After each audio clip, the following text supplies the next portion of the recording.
മുട്ടയിൽ നിന്നും വിരിഞ്ഞിറങ്ങിയ കുഞ്ഞുങ്ങൾ കൊതുകിൻ ലാർവകൾ പോലെ ആയിരക്കണക്കിന് സ്വർണവർണ്ണമണിഞ്ഞ വരാൽ കുഞ്ഞുങ്ങൾ. പെൺവരാൽ മുഴുവൻ സമയവും കുഞ്ഞുങ്ങളുടെ ഓരം ചേർന്ന് നടക്കും. മൂർച്ചയുള്ള കൂർത്ത ചെറിയ പല്ലുകളുമായതുകൊണ്ട്. Hi friends, welcome to sky show. ഇന്ന് വ്യത്യസ്തമായ ഒരു വീഡിയോയുമായിട്ടാണ് ഞാൻ വന്നിട്ടുള്ളത്.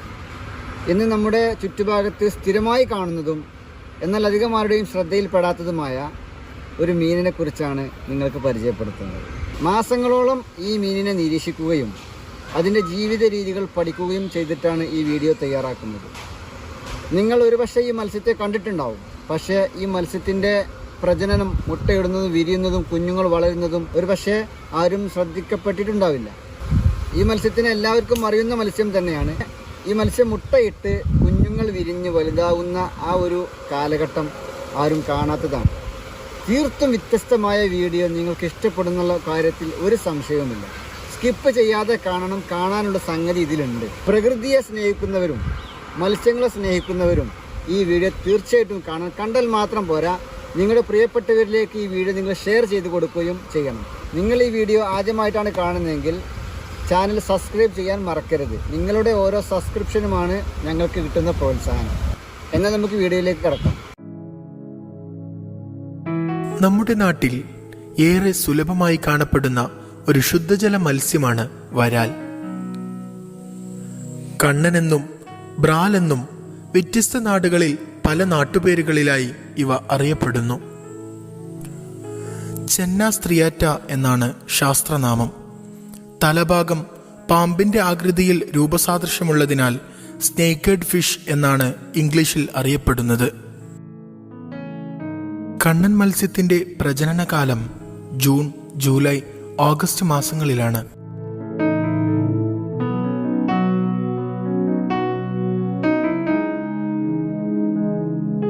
വേനൽക്കാലത്ത് വറ്റാത്ത കുളങ്ങളിലും അപൂർവമായി ഇവ പ്രജനനം നടത്താറുണ്ട്.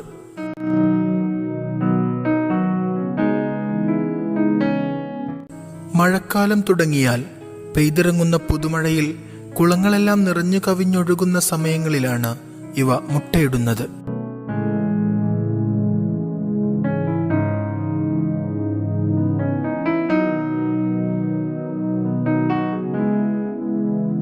കുഞ്ഞുങ്ങളുടെ എണ്ണം മാതൃവരാൽ മത്സ്യത്തിന്റെ വലിപ്പത്തിനും തൂക്കത്തിനും അനുസരിച്ചായിരിക്കും.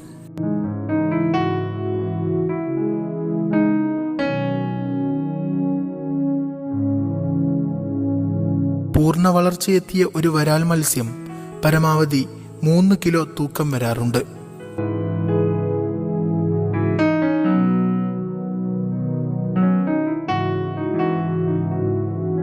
വലിയൊരു വരാൽ മത്സ്യത്തിന് ഒരു പ്രജനനത്തിൽ മാത്രം 10,000 മുതൽ 60,000 വരെ വരാൽ കുഞ്ഞുങ്ങളെ ഉൽപ്പാദിപ്പിക്കാനുള്ള ശേഷിയുണ്ട്.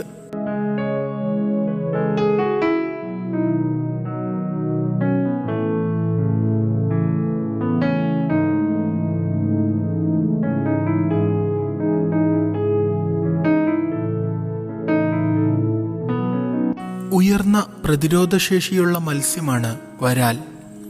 ജീവനുള്ള ചെറിയ മീനുകൾ, പുഴു, തവള, പ്രാണി ഇവയൊക്കെയാണ് വരാൽ മീനുകളുടെ ഇഷ്ടഭക്ഷണം.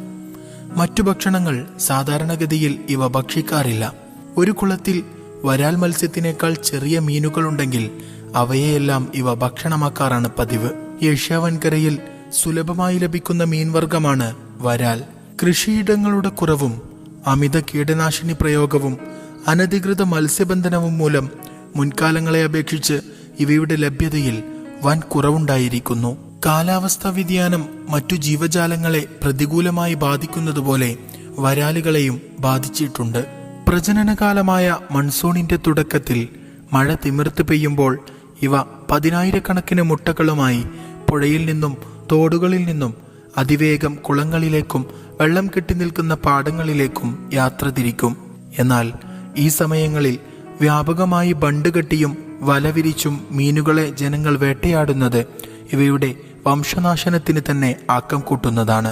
ഈ സമയത്ത് ഒരു വരാലിനെ വേട്ടയാടുന്നതിലൂടെ ഏകദേശം 25,000 മുതൽ 50,000 വരാൽ കുഞ്ഞുങ്ങളെയും കൂടിയാണ് ഇല്ലാതാക്കുന്നത് എന്ന അത്യന്തം ഖേദകരമായ വസ്തുത ആരും അങ്ങനെ ശ്രദ്ധിക്കാറില്ല. അധികമാരുടെയും കണ്ണിൽപ്പെടാതെ കുളങ്ങളിലെ ആഴം കുറഞ്ഞ ഭാഗങ്ങളിൽ തിങ്ങിയ ചണ്ടികൾക്കും ഇലകൾക്കുമിടയിലാണ് ഇവ മുട്ടയിടുന്നത്. വെളുത്ത പാടകൾ പോലെ വരാൽ മത്സ്യത്തിന്റെ മുട്ടകൾ ജലോപരിതലത്തിൽ പൊങ്ങിക്കിടക്കുന്നു. മുട്ടയിട്ട ശേഷം 24 മണിക്കൂറിനും 54 മണിക്കൂറിനുമിടയിലാണ് കുഞ്ഞുങ്ങൾ വിരിഞ്ഞിറങ്ങുന്നത്.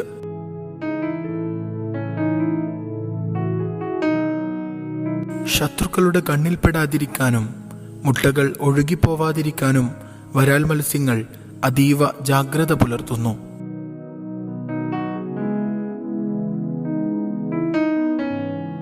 മുട്ടയിൽ നിന്നും വിരിഞ്ഞിറങ്ങിയ കുഞ്ഞുങ്ങൾ കൊതുകിൻ ലാർവകൾ പോലെ കറുത്ത വർണ്ണത്തിൽ തുള്ളിക്കളിക്കുന്നതായിട്ടാണ് ആദ്യ ദിനങ്ങളിൽ കാണാനാവുക. പിന്നീട് ഇവ മനോഹരമായ ചുവപ്പ് വർണ്ണമായി രൂപാന്തരപ്പെടുന്നു.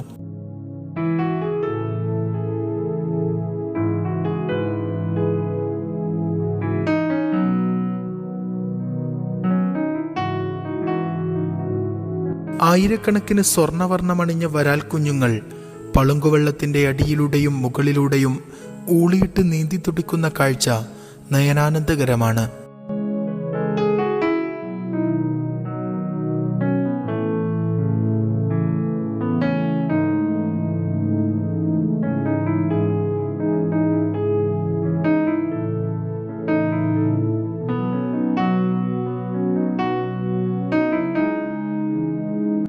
ആൺവരാലും പെൺവരാലും തൻ്റെ കുഞ്ഞുങ്ങളെ പരിപാലിക്കുന്നതും ശത്രുക്കളിൽ നിന്നും സംരക്ഷിക്കുന്നതും ഏറെ കൗതുകകരവും ആശ്ചര്യപ്പെടുത്തുന്നതുമായ കാഴ്ചകളാണ്. പെൺവരാൽ മുഴുവൻ സമയവും കുഞ്ഞുങ്ങളുടെ ഓരം ചേർന്ന് നടക്കും. കുഞ്ഞുങ്ങൾ വഴിതെറ്റിപ്പോകാതെയും കുളത്തിൽ നിന്ന് പുറത്തേക്കൊഴുകുന്ന നീർച്ചാലുകളിലൂടെ ഒഴുകിപ്പോകാതെയും നിരന്തരം കുഞ്ഞുങ്ങളോടൊപ്പം അസാമാന്യ കരുത്തോടെയും ജാഗ്രതയോടെയും നിലകൊള്ളും.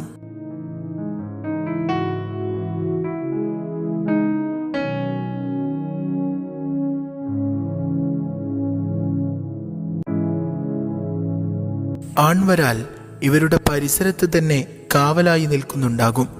തള്ളവരാലിന്റെയും കുഞ്ഞുങ്ങളുടെയും അടുത്തേക്ക് വരുന്ന എന്ത് ജീവികളായിക്കോട്ടെ അവരെയെല്ലാം ഒട്ടും ഭയമില്ലാതെ ആൺവരാൽ തുരത്തിയോടിക്കും.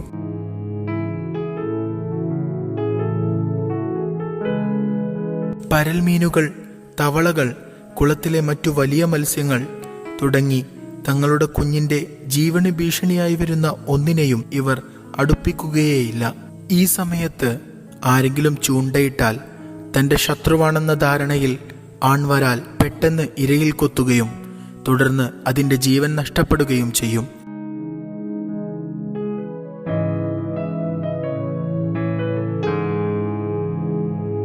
അതോടുകൂടി പെൺവരാലിന് കുഞ്ഞുങ്ങളെ നോക്കാൻ പ്രയാസമാവുകയും ഇവയുടെ പ്രജനനകാല ആവാസ വ്യവസ്ഥ അവതാളത്തിലാവുകയും ചെയ്യും.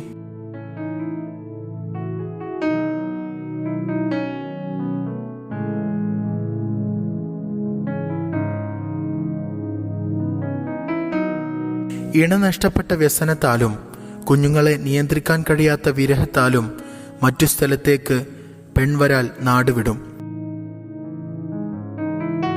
ആരും നോക്കാനില്ലാതെ അനാഥരും നിസ്സഹായരും നിഷ്കളങ്കരുമായ ആയിരക്കണക്കിന് വരാൽ മത്സ്യങ്ങളെ മറ്റു മീനുകൾ അനായാസം വേട്ടയാടി ഭക്ഷണമാക്കുകയും ചെയ്യും. ഇക്കാരണത്താലാണ് മൺസൂൺ ആരംഭത്തിലെ മത്സ്യപ്രജനന കാലങ്ങളിൽ മീൻ പിടിക്കരുതെന്ന് സർക്കാർ നമ്മെ ഉണർത്തുന്നത്. വരാലിനെ പോലെ തന്നെ എല്ലാ മത്സ്യങ്ങളുടെയും അവസ്ഥ ഇതുതന്നെയാണ്. മുട്ട വിരിഞ്ഞയുടനെ ചെറിയ കുഞ്ഞുങ്ങളായിരിക്കുമ്പോൾ തള്ളവരാലിന്റെ ശരീരത്തിലുള്ള കൊഴുപ്പാണ് ഈ കുഞ്ഞുങ്ങൾ ഭക്ഷിക്കുന്നത്. തുടർന്ന് വളരെ ചെറിയ ജലജീവികളെയും പായൽ, മണ്ണിര തുടങ്ങിയവയുമെല്ലാം പതിയെ തിന്നാണ് ഇവ വളരുന്നത്. കുഞ്ഞുങ്ങൾ വളർന്നു വലുതാവുന്നതോടുകൂടി ഇവരുടെ ശരീരത്തിലുള്ള ചുവന്ന വർണ്ണം അപ്രത്യക്ഷമാകുന്നു. വലിയ മത്സ്യങ്ങളായാൽ പിന്നെ ജീവനുള്ള വസ്തുക്കളെ മാത്രമേ ഇവ ഭക്ഷിക്കാറുള്ളൂ. അപ്പോൾ പിന്നെ തള്ളവരാൽ ഇവരെ നോക്കാറില്ല. കുഞ്ഞുങ്ങൾ അവരുടെ ഇഷ്ടത്തിന് വെള്ളത്തിലൂടെ പല ദിക്കുകളിലേക്കും സഞ്ചരിച്ച് നീന്തിത്തുടിച്ച് ജീവിക്കുന്നു.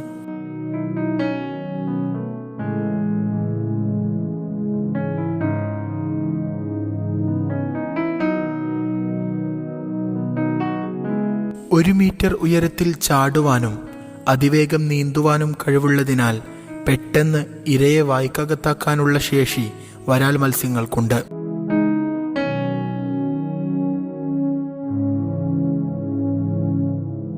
വലിയ വീതി കൂടിയ വായയും മൂർച്ചയുള്ള കൂർത്ത ചെറിയ പല്ലുകളുമായതുകൊണ്ട് എത്ര വലിയ ഇരകളെയും അനായാസം വെട്ടിവിഴുങ്ങാനുള്ള കഴിവ് ഇവക്കുണ്ട്. വളർച്ചയെത്തിയ വരാലിന്റെ ശരീരം കറുപ്പും അടിഭാഗം വെളുപ്പുമായാണ് കാണപ്പെടുന്നത്. എത്ര ആഴമുള്ള ജലാശയങ്ങളിലും ഈ മത്സ്യം ജീവിക്കും. വർഷത്തിൽ 3-4 തവണയൊക്കെ ഇണചേർന്ന് മുട്ടയിടുന്ന വലിയ വരാലുകളുണ്ട്. ലോകത്തിന്റെ പല ഭാഗങ്ങളിലായി വരാലിനത്തിൽപ്പെട്ട 29 ഇനം മത്സ്യങ്ങളെ ശാസ്ത്രലോകം കണ്ടെത്തിയിട്ടുണ്ട്.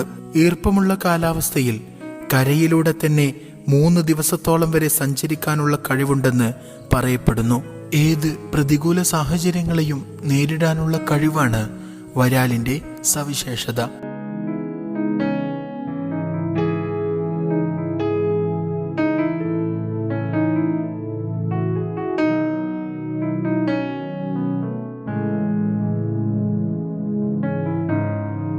അന്തരീക്ഷത്തിലെ ഓക്സിജൻ സ്വീകരിക്കുന്നത് കൂടാതെ ജലത്തിലെ ഓക്സിജനും വരാലുകൾ ശ്വസിക്കുന്നുണ്ട്. അന്തരീക്ഷത്തിലെ ഓക്സിജൻ എടുക്കാൻ വരാലിന് പ്രത്യേക കഴിവുള്ളതിനാൽ കൃഷി ചെയ്യുന്നവർ കൃത്രിമമായി വായു കൊടുക്കേണ്ട ആവശ്യം വരുന്നില്ല. കൂടാതെ 14 മുതൽ 40 ഡിഗ്രി വരെ താപനിലയെ പ്രതിരോധിക്കാൻ വരാലിന് സാധിക്കും.